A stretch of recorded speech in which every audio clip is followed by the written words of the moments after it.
things that take up space in my brain, part 16, and it's Halloween. So I'm actually going to give you guys like a 3-for-1 today. So, first year of me working at one of my jobs at a store, I actually got to pick out a Little Red Riding Hood costume. And I got to stand at the door and hand out candy, costumes, no, I got to hand out candy to everybody that came in. And there was a guy behind me that was dressed in it was technically a werewolf costume, I think, but it could definitely pass as Big Bad Wolf.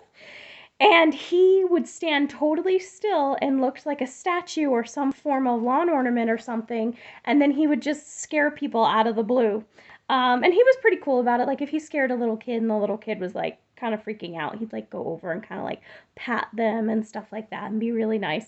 And he just had a blast. And honestly, it was so fun because for 2 days I got paid to stand there and hand out candy for multiple hours while he popped out and scared people. It was one of the best like shifts of my life for those like 2 days. Those were like some of the best shifts. The next year, same job, different boss, and this was the manager of the store. Somehow I managed to convince him that he should let me wear a free costume. And the way that I basically did this was by saying, hey, I think we clearance out so many costumes each year, and it just winds up costing us so much money because we have to send them back. And pause my video for a second because I thought my husband was home and I didn't want him to walk in.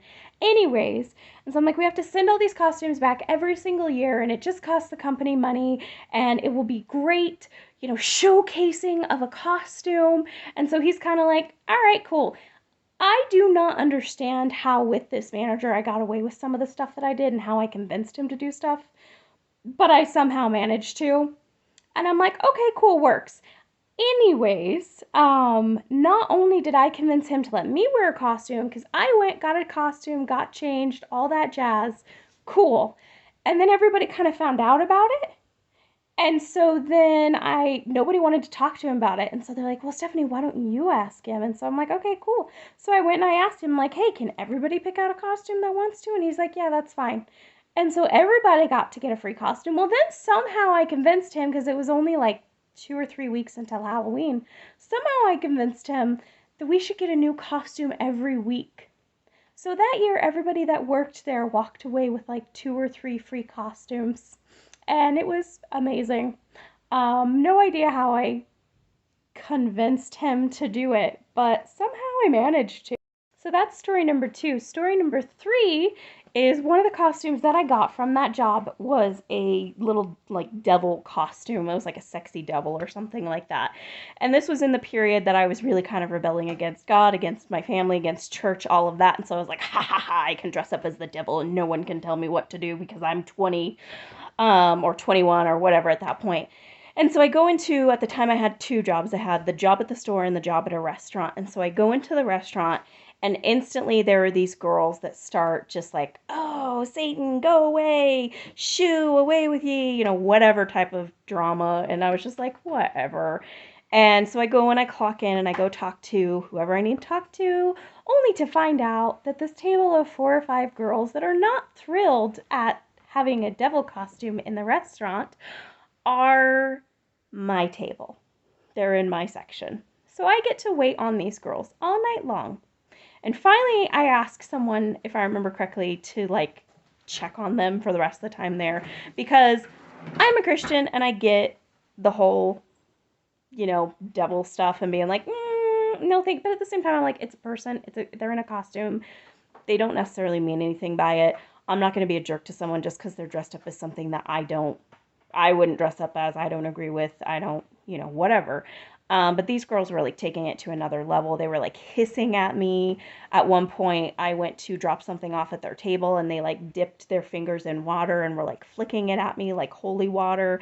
They had this random statue of Jesus that they had found at some point that one of the girls was carrying around, and they were just being rude, like extremely rude and obnoxious. And it was obvious that they weren't truly like upset or offended about me being dressed as the devil. They were just being petty and rude and nasty about it instead of like legitimately like, hey, look, I'm uncomfortable with this girl. Can she not come back to my table? And so guess who wound up getting to cash out these girls? Yay, it was me. And by that point, I'd had it up to here and I was just over it. And they come up, and like most of the girls were okay. It was primarily like one or two girls. And there was the one girl with the random Jesus statue that she had found at some point that night was being extremely rude. And so I was just kind of like, whatever, I'm just going to cash them out. I'm going to get them out. And at the end, the last girl, she's like, "Ugh, I really don't want the devil cashing me out, but I think Jesus will forgive me."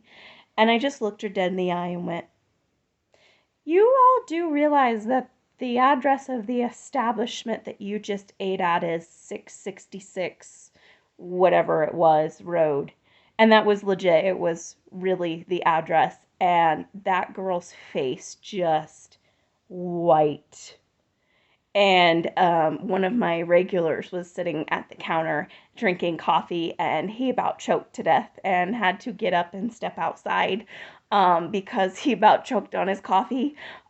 Because I usually was very pleasant, and I tried not to be too sarcastic unless the person was drunk. I worked the graveyard shift, so if they were drunk, I'd be a little sarcastic. But yeah, he about choked on his coffee and spit it out, and had to take a step outside. And I guess as soon as the girls left, they all went outside and were taking selfies with the 666 address, and they were getting a good hoot out of it. But yeah, so those are my Halloween things that take up space in my brain. More fun and amusing stories than anything that makes me cringe or anything like that. But I wanted to share it with you guys. So I hope you guys have a fabulous day.